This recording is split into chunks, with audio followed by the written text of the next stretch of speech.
ಕೂಡ್ಲಿಗಿ ಪಟ್ಟಣ ಸೇರಿದಂತೆ ವಿವಿಧೆಡೆಗಳಲ್ಲಿ ಸಂತ ಶ್ರೀ ಸೇವಾಲಾಲ್ ಮಹಾರಾಜರ 287ನೇ ಜಯಂತಿ ಆಚರಣೆ. ವಿಜಯನಗರ ಜಿಲ್ಲೆ ಕೂಡ್ಲಿಗಿ ಪಟ್ಟಣ ಸೇರಿದಂತೆ ತಾಲೂಕಿನ ವಿವಿಧೆಡೆಗಳಲ್ಲಿ ಸಂತ ಶ್ರೀ ಸೇವಾಲಾಲ್ ರವರ 287ನೇ ಜಯಂತಿ ಆಚರಿಸಲಾಯಿತು.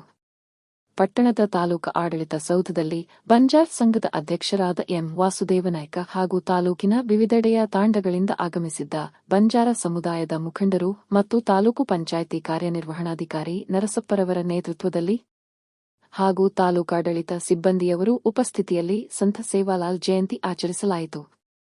ಕೂಡ್ಲಿಗಿ ತಾಲೂಕಿನಲ್ಲಿರುವ ಸುತ್ತಮುತ್ತ ತಾಂಡದವರಾದ ನಾಯಕ್, ಡಾವು, ಕಾರಬರಿ ಹಾಗೂ ಎಲ್ಲಾ ಮುಖಂಡರೊಂದಿಗೆ ಜಯಂತಿಯನ್ನು ಸರಳವಾಗಿ ಹಾಗೂ ಯಶಸ್ವಿಯಾಗಿ ಆಚರಿಸಲಾಯಿತು. ಈ ಸಂದರ್ಭದಲ್ಲಿ ಕಾರ್ಯದರ್ಶಿ ಎಂವಿ ಪ್ರಕಾಶ್, ಕೆ ವೆಂಕಟೇಶ್, ನಿವೃತ್ತ ಟಿವೈಎಸ್ಪಿ ಸವಿಶಂಕರ್ ನಾಯ್ಕ್, ಮಹಾರತ್ನ ನಾಯ್ಕ್, ಬಾಸು ನಾಯ್ಕ್, ದುರ್ಗಾ ನಾಯ್ಕ್, ವಾಗೀಶ್, ತುಳಜಾ ನಾಯ್ಕ್, ಮಂಜೇಶ್ ಕುಮಾರ್, ಜಸೋ ರವಿ, ಕೊಟ್ರೇಶ್, ಭಾಸ್ಕರ್, ಬಾಲಾಜಿ ನಾಯ್ಕ್, ಚಂಪಾ ಚೌಹಾನ್, ಪೂರ್ಯ ನಾಯ್ಕ್, ಪವಿತ್ರ ಹಾಗೂ ನೌಕರರು, ಮುಖಂಡರು ಮುಂತಾದವರು ಭಾಗವಹಿಸಿದ್ದರು. ಬಂಡೆ ಬಸಾಪುರ ತಾಂಡ ಸೇವಾಲಾಲ್ ಜಯಂತಿ ಪ್ರಯುಕ್ತ ಅನ್ನಸಂತರ್ಪಣೆ.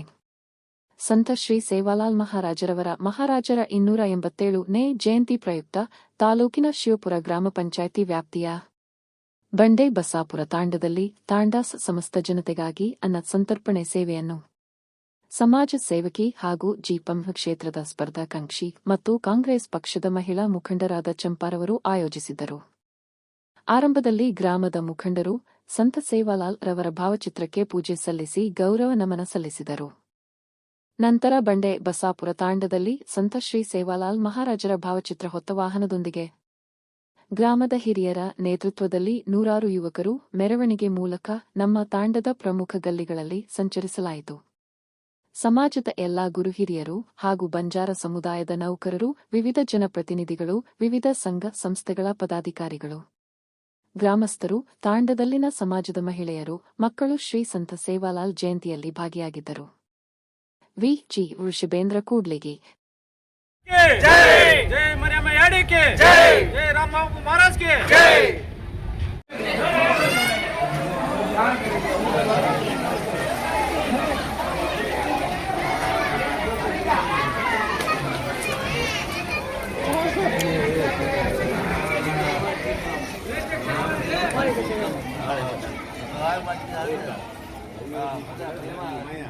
माया हम गए हाँ दिशा रे जा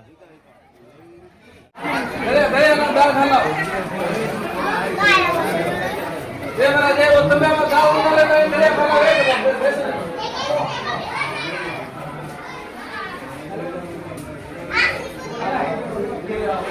ये तो खाना है हम क्यों अच्छा रहो पूरा एक सुंदर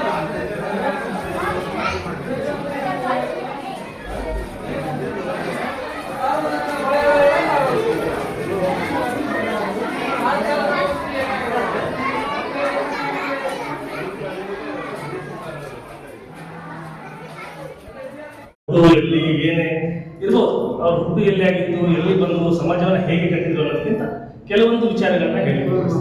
ಇವತ್ತು ಸಮಾಜದಲ್ಲಿ ಸಾಕಷ್ಟು ಜಯಂತಿಗಳನ್ನ ಆಚರಣೆ ಮಾಡ್ತೀವಿ ನಾವು. ಸರ್ ಅದಕ್ಕೆ 50ಕ್ಕಿಂತ ಹೆಚ್ಚು ಏನೋ ಜಯಂತಿಗಳನ್ನ ಆಚರಣೆ ಮಾಡ್ತೀವಿ ನಾವು. ಆದರೆ ಆ ಜಯಂತಿಗಳು ನಾವು ಇವತ್ತು ಅರಿಬೇಕಾಗಿದೆ, ಅದರ ಉದ್ದೇಶ ಮತ್ತು ಅದರ ತತ್ವವನ್ನ ಇವತ್ತು ನಾವು ಅರಿಬೇಕಾಗಿದೆ. ಇನ್ನೊಂದು ನಾನು ಎರಡನೇ ಅಂಶಗಳನ್ನು ಹೇಳ್ತೇನೆ, ಅದರ ಉದ್ದೇಶ ಮತ್ತು ಸಾಮಾಜೀಕರಣ. ಏನ್ ಸಾಮಾಜೀಕರಣ ಆಗ್ಬೇಕಂತಂದ್ರೆ, ನಾವಿವತ್ತು ಎಲ್ಲ ಜಾತಿಗಳು ಮತ್ತು ಇದರಲ್ಲಿ ನಾವು ಆಚರಣೆ ಮಾಡ್ಕೊಂತ ಬರ್ತೀವಿ. ವಾಲ್ಮೀಕಿ ಜಯಂತಿ ಆಚರಣೆ ಮಾಡ್ತೀವಿ, ಸಿದ್ದರಾಮೇಶ್ವರ ಜಯಂತಿ ಆಚರಣೆ ಮಾಡ್ತೀವಿ, ಸೇವಾಲಾಲ್ ಜಯಂತಿಯನ್ನು ಆಚರಣೆ ಮಾಡ್ತೀವಿ. ಆದ್ರೆ ಆ ಆಚರಣೆಗಳನ್ನ ಮಾಡುವಾಗ ಆ ಆಚರಣೆಗಳ ಮೂಲ ತತ್ವವನ್ನು ನಾವು ಅರಿಬೇಕಾಗಿರ್ತಕ್ಕಂಥದ್ದು, ಅದರ ಉದ್ದೇಶವನ್ನ ಅರಿತು ನಾವು ಜಯಂತಿಗಳನ್ನ ಆಚರಣೆ ಮಾಡಬೇಕು. ಸರ್ ಹೇಳ್ದಂಗೆ ಸೇವಾಲಾಲ್ ಅವರ ಹುಟ್ಟು ಆಗದೇ ಇದ್ದಿದ್ರೆ ಈ ಸಮಾಜದ ಪರಿಸ್ಥಿತಿ ಏನಾಗ್ತಿತ್ತು ಅಂತ ಒಂದು 5 ನಿಮಿಷ ಯೋಚನೆ ಮಾಡಿದಾಗ ಇದಕ್ಕೆ ಮೂಲ ಪುರುಷರೇ ಇರ್ತಿರ್ಲಿಲ್ಲ. ಏಕೆಂದರೆ ಅವರು ಪವಾಡದಿಂದ ಹುಟ್ಟಿರ್ತಕ್ಕಂಥದ್ದು ಮತ್ತು ಅವರು ಪವಾಡವನ್ನು ಸೃಷ್ಟಿ ಮಾಡಿರ್ತಕ್ಕಂಥದ್ದು.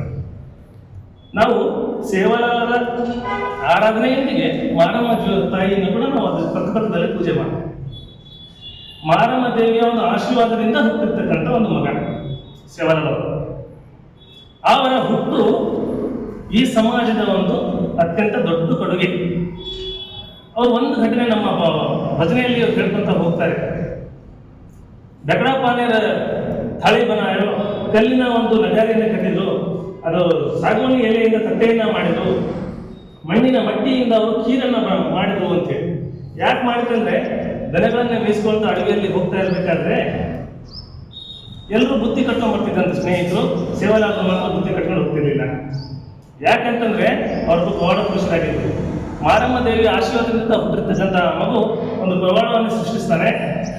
ಯಾಕೆ ಸೇವಾಲಾಲ್ ನಾವೆಲ್ಲ ಬುತ್ತಿ ಕಟ್ಕೊಂಡ್ ಬರ್ತಿದ್ದೀನಿ ಕಟ್ಟೋದಿಲ್ಲ ಅಂತಂದಾಗ, ನಾನೇ ಕಟ್ಕೊಂಡ್ ಬರ್ಲಿ, ನನ್ನ ಹತ್ರನೇ ಮಸ್ತ್ ಬುತ್ತಿ ಇದೆ, ಮಾಡ್ಕೊಡ್ತೀನಿ ಬರ್ರಿ ಅಂತ ಹೇಳ್ತಾನೆ.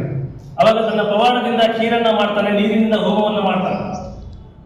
ಇದು ಅದನ್ನ ಒಂದು ಪವಾಡತೆಯನ್ನ ಹೇಳೋದಾದ್ರೆ, ಇದನ್ನ ಅದನ್ನ ಒಂದು ಧಾರ್ಮಿಕ ನಂಬಿಕೆಯಿಂದ ಹೇಳೋದಾದ್ರೆ ಸಾಕಷ್ಟು ವ್ಯಸನ ಮುಕ್ತ ಸಮಾಜವನ್ನ ಕಟ್ಟಬೇಕಂತೇಳಿ. ಅದು ಎಲ್ಲರೂ ಆಗಿದೆಯಾ ಅಂತ ಪ್ರಶ್ನೆ ಮಾಡೋದಾದ್ರೆ ಆಗಿದೆ. ಎಲ್ಲಿ ಆಗಿದೆ ಅಂತಂದ್ರೆ ಇತ್ತೀಚಿನ ದಿನಗಳಲ್ಲಿ ನಮ್ಮ ಸಮಾಜ ಸಾಕಷ್ಟು ಅಂದ್ರೆ ಸುಮಾರು 40ರಿಂದ 50% ಈ ಒಂದು ವ್ಯಸನ ಮುಕ್ತ ಒಂದು ಜೀವನದಿಂದ ಮುಕ್ತರಾಗಿ ಹೊರಗೆ ಬಂದಿರ್ತಕ್ಕಂಥದ್ದು. ಹಾಗಾಗಿ ಇವತ್ತು ಸಾಕಷ್ಟು ಶಿಕ್ಷಣವನ್ನು ಪಡೆಯತಕ್ಕಂಥದ್ದು. ಆದ್ರೂ ಕೂಡ ನಾವು ಶಿಕ್ಷಣದಲ್ಲಿ ತುಂಬಾ ಹಿಂದೆ ಇದೀವಿ. ಎಲ್ಲಿ ಹಿಂದೆ ಇದೀವಿ ಅಂತಂದ್ರೆ ಕೆಲವು ತಾಂಡಗಳಲ್ಲಿ, ಅದು ಯಾರ ಪ್ರಭಾವದಿಂದ ಗೊತ್ತಿಲ್ಲ, ಸಾಕಷ್ಟು ಅಂದ್ರೆ 100ಕ್ಕೆ 100ರಷ್ಟು ಶಿಕ್ಷಣವನ್ನು ಪಡೆದಿದ್ದೇವೆ. ಇನ್ನು ನಾವು ಈ ಕಡೆ ಕೊಪ್ಪಳ, ಗದಗ, ರಾಯಚೂರು ಮತ್ತೆ ಗುಲ್ಬರ್ಗ ಕಡೆ ಹೋದಾಗ ನಮ್ಮಲ್ಲಿ ಸುಮಾರು 70ರಷ್ಟು ಮಕ್ಕಳು ಇವತ್ತು ಶಿಕ್ಷಣದಿಂದ ವಂಚಿತರಾಗ್ತಾರೆ. ಇದನ್ನು ನಮ್ಮ ಸಮಾಜ ಅರಿಬೇಕಾಗಿದೆ. ಇದರ ಉದ್ದೇಶ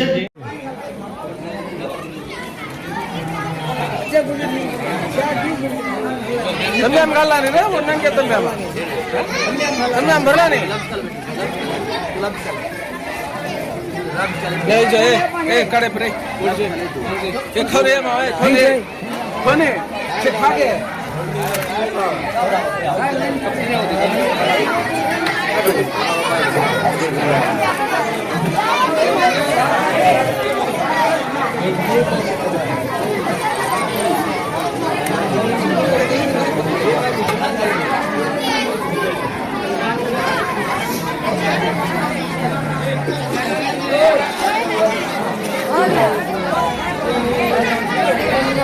ಏನು